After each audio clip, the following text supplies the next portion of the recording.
Hey, welcome back. Sorry we don't have some jazzy intro like a do do do do do do do do do do do do. We just don't have the production budget. Thanks for joining us back again, though. We've got another episode of some work we've been doing. We'll get you updated, show you some fun stuff and some cutting and some fabricating on this container home project. Well, good, curious, and capable people, we've got all the window frames done, and we're just doing now the main cutout in this container that is an opening into the mezzanine area. It helps widen this room a little bit by allowing us to create some of the stick frame lumber to widen this into the mezzanine. It'll make sense later as we go along. For now, it's a really big hole. We've got it all staged now. Almost all of the significant work is done. All of the cutting has been transferred from the container to my face and my clothes. So, the human sponge for metal flake, I will pick that up. What we're going to do now is make a lot of noise, and we're going to cut this free, and hopefully it makes some good content.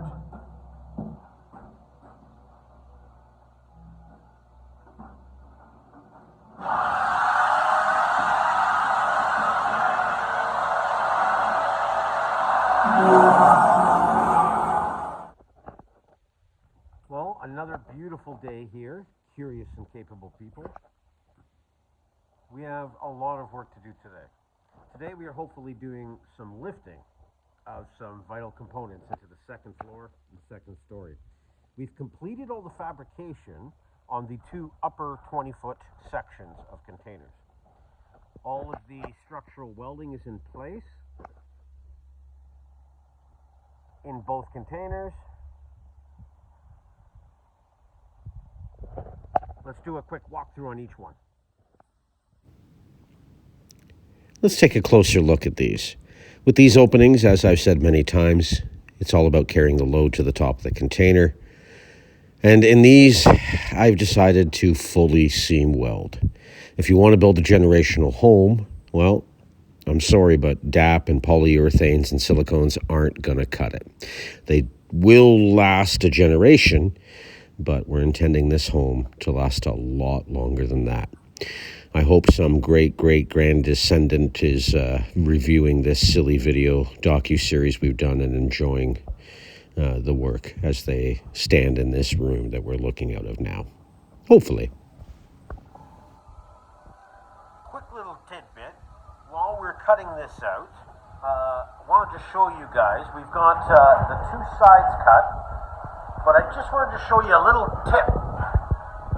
I don't know if you can see this, but up here you leave little tabs. Just leave little tabs. I'm sure you can see that in the light. As you're cutting a straight line with the zip wheel, it just helps you to control what you're cutting out until you're ready to finally have it fall. In this case, I still got to do the bottom. You'll laugh. For everybody out there that has to buy their own consumables, you're probably looking at that wheel going, yeah, I could still cut with that. Anybody that works in a shop is like, whoa, I would have thrown that out 3 days ago. Anyways, bad shop jokes aside, I've got the piece all trimmed up over there on the horses. We're going to be fitting this in. Got to change the wheel. Let's get that in underneath there. And then we'll plug this. There will no longer be a window here. What window? I don't know. Let's see. Talk to you soon. Well, curious, capable people, we have ourselves a plug. It's not pretty, but you're not here for pretty. You're here to see it done. So, we've got some tacking. We've been able to cut it all the way around. As you can see by the light always tells you how good of a cut you made. There's some gaps to fill, but luckily we've got a good weld, or at least one that pretends to be. So let's get this welded up. Let's get this finished up. Then this window will be plugged, and we can recut the transom. Thanks, guys. See you soon. Window? What window? There's no window there. Anyways, got all the welding done now, full seam welded all the way around. Move on to the next.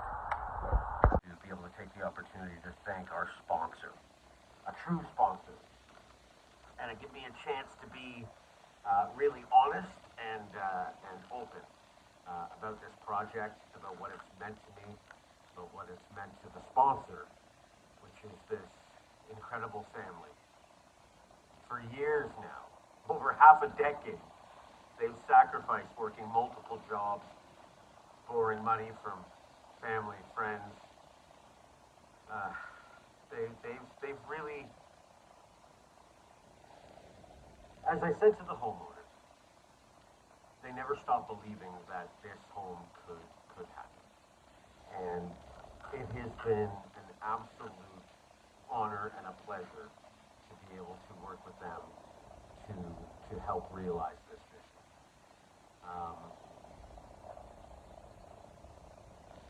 The history on this, as a startup business trying to tackle and solve the container home issues, we certainly made some mistakes.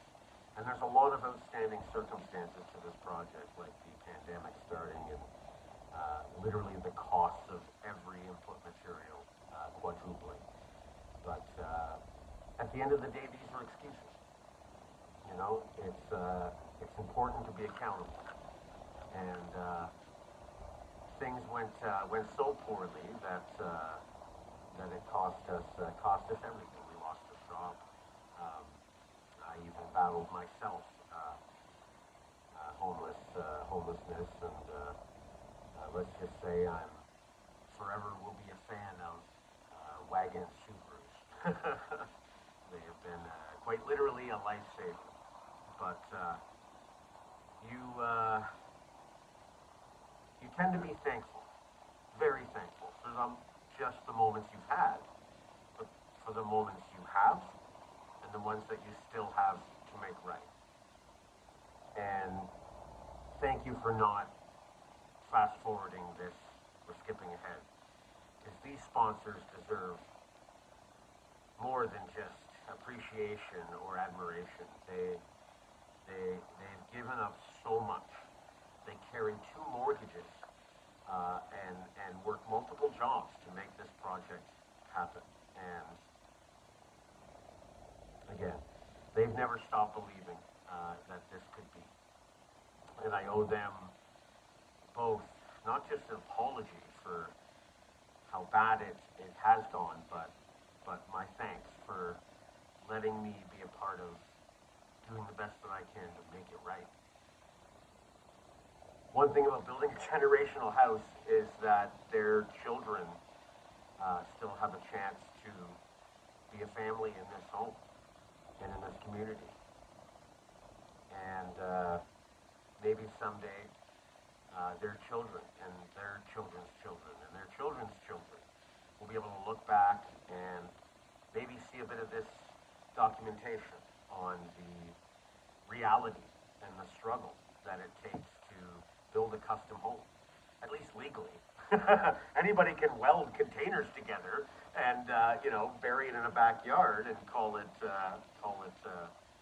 shelter. But this has been a wonderful project in the sense that we're proving that with solid engineering, solid craftsmanship, and attention to detail, you can create and build a home from modularity that can be something special. We're a long way from over yet. There's a long way yet to go. But again, thank you for those who have been on this journey with us, who have been a part of making this happen. But most importantly, to the family that is and has made the ultimate sacrifices and the ultimate sponsorship. Oh boy, thank you to them. Thank you for never giving up. And this is a great opportunity to really see this through. So again, forgive my gratitude, forgive my thankfulness, but we're just, again, as you reflect at the work done and how far we've come along so far, it's important to take stock of the moment it's important to realize that that even when you have come a ways, there's still an unbelievable ways to go. But momentum's a wonderful thing. Once it gets built up, it cascades. So, my friends, the curious, who then become the capable, thank you for listening to me drone on. Thank you for your time, your patience. Looking forward to seeing you guys soon.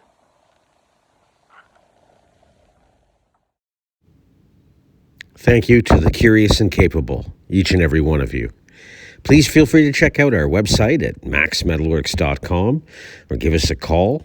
We can discuss what projects maybe you have in mind. And again, check out those galleries on the website. Lots of fun stuff there in all kinds of genres and weird and wild stuff to be done in metal. Stay curious, be capable. Talk to you soon.